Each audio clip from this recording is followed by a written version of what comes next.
seen Doc? Sorry. Dr. Green, are you a skier? No. My company is sponsoring an emergency physicians conference in Aspen. Tax deductible. Continuing medical education credits, free lessons. Oh, hi, sweetie. Linda's drumming up business. Residents don't buy pharmaceuticals. They just like your freebies. You like my freebies? That's a whole other story. I left the tux in your locker. Any luck finding bargains? I haven't been able to go out yet. Do you have any idea whether I can get Jen in 15 minutes or less? Well, I'm a killer shopper. You wouldn't mind? Well, I've got some last-minute shopping to do. What's your price range? Huh. I get it. Strictly budget basement, same as Doug.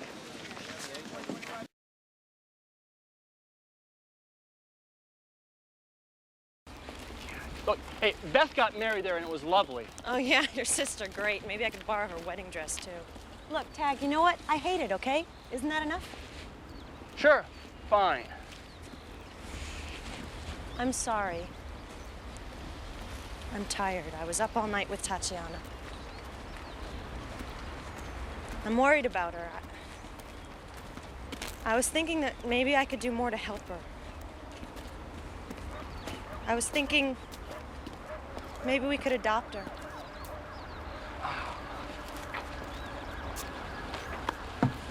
You want to adopt a kid with AIDS? Yeah. She doesn't have anybody. She doesn't speak the language. She's completely alone. How advanced is the virus? She doesn't have a lot of time. What, a month, a year, 5? What difference does it make? We could be watching a child die for years.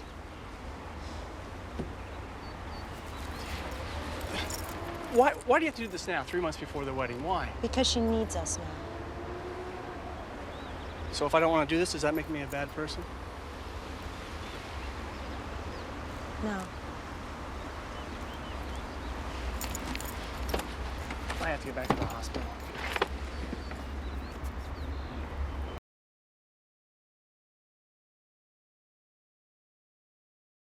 Now, the interns.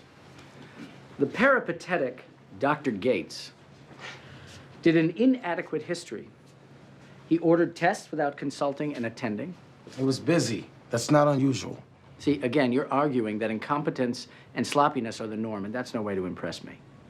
The resident, Abby, right? You assumed that Gates had done a thorough H&P, and he had not. It looked like gastroenteritis. Based on the incomplete H&P, which he took, and you accepted at face value. Your intern led you down the primrose path. You sold that to the attending Dr. Pratt, and then the three of you blithely walked Mrs. Calder right along with you to death's door. Oh, come on. Sepsis was a viable diagnosis. Viable? Yeah. Viable. Nobody took a decent history!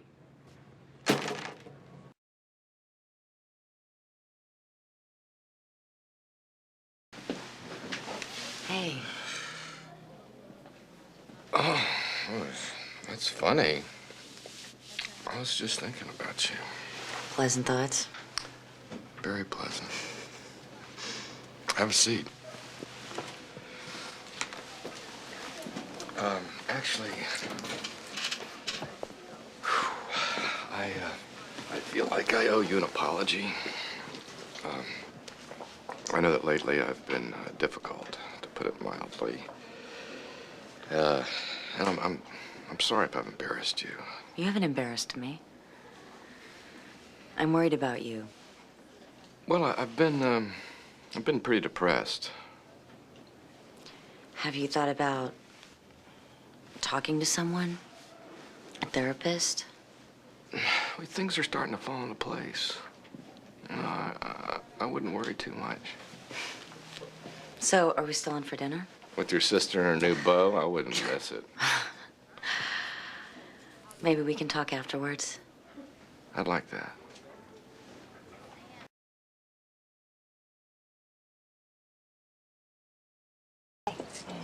How's she doing? Better than I would be.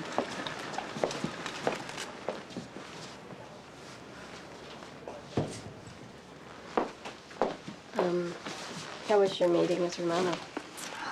Homophobic, misogynistic, the usual. Degrading. What'd you tell him?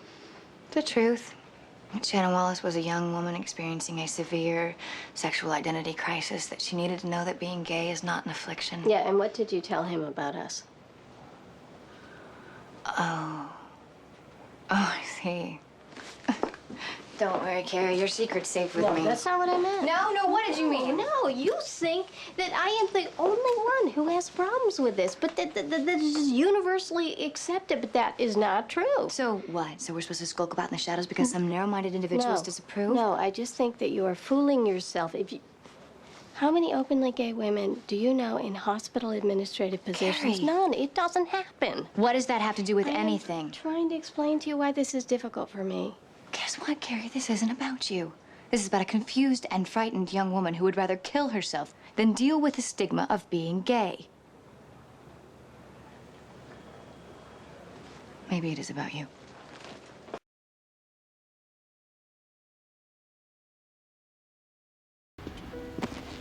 I'm sorry about this afternoon's surgery. I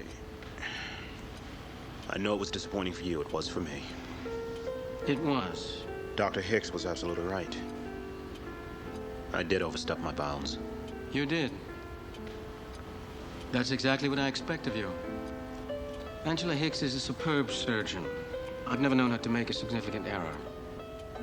But the physician that is useful to me is the one who has the vision to keep one eye on the details, while the other eye roams the horizons. Peter, to me, medicine is a challenge. It's full of highly skilled drudgery. There are plenty of talented surgeons out there, men and women alike, who simply want to perfect the practice of what's already been accomplished. My interest lies in what's beyond that, the puzzles, the impossibles, the risks.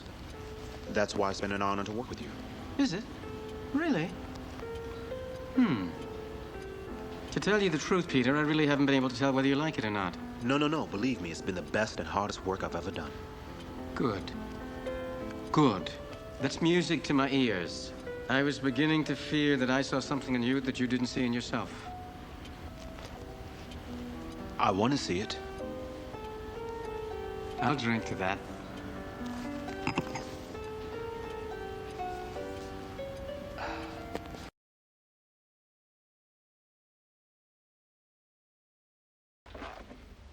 Pediatric Surgeon of the Year?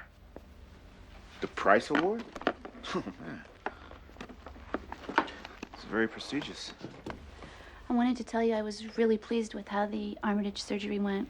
Well, thanks for the opportunity. You're a gifted surgeon, and you do really well in the OR. It's outside the operating room where you need work.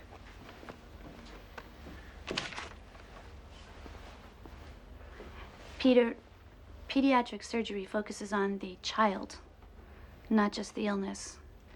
That mother needed something from you today, and you acted as though your job was over as soon as you took the surgical gloves off. You've got great hands. Now you've got to show some heart. Well, I'm sorry. Don't be sorry.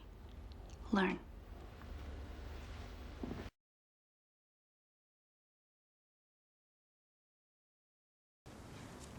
So surprised when I came back and you weren't working at the ER. Well, I thought I needed a fresh start and couldn't really do that with you there, could I? Guess not. Mom? Oh, Jason, honey, what are you doing up? I'm thirsty. Okay, I'll get you a glass of water, but then you've got to go back to bed, okay? Jason, this is my friend, Dr. Green. Hi, Jason. Here you go.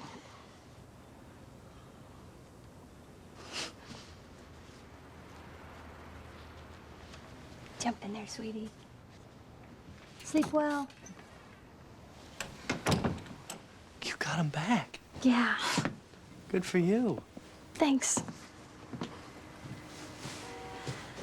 I didn't just come here to give you your luggage back. Oh. I made a big mistake. Mark, you don't need to apologize. No. I went after you. I was a big girl and I knew what I was doing. No. I think I made a big mistake.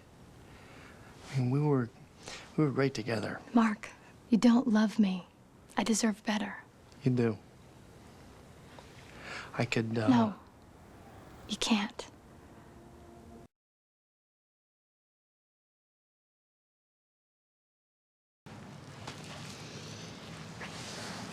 You all right? Yeah.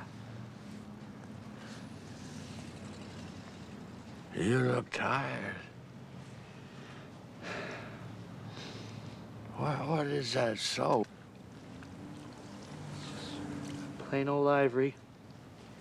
That's what your mother used. Remember,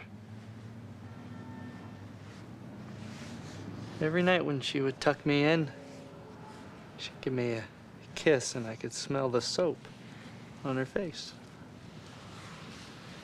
This used to be my job. What's that? Giving you a bath when you were a baby. I didn't know that. You're a good doctor. The day you became a doctor was the proudest day of my life. Shh. It's okay, Dad. You don't have to talk. I love you, Mark.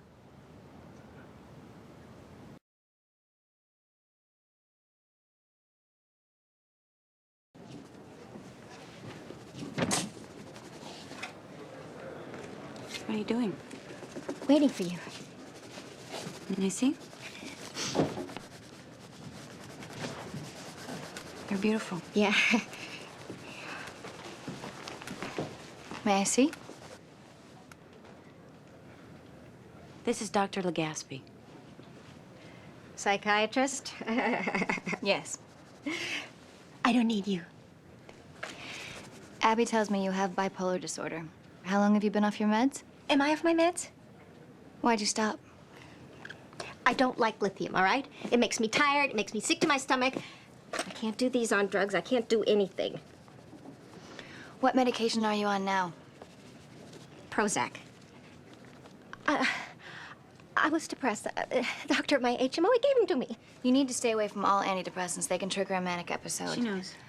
Okay. I'll write you a prescription for Depakote if you promise me that you'll stay away from the Prozac. Sure. Great. I'll go get you the script. You okay? Thank you.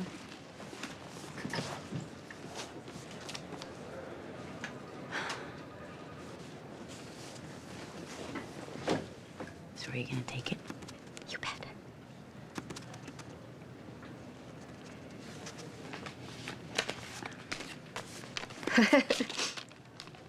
What's this?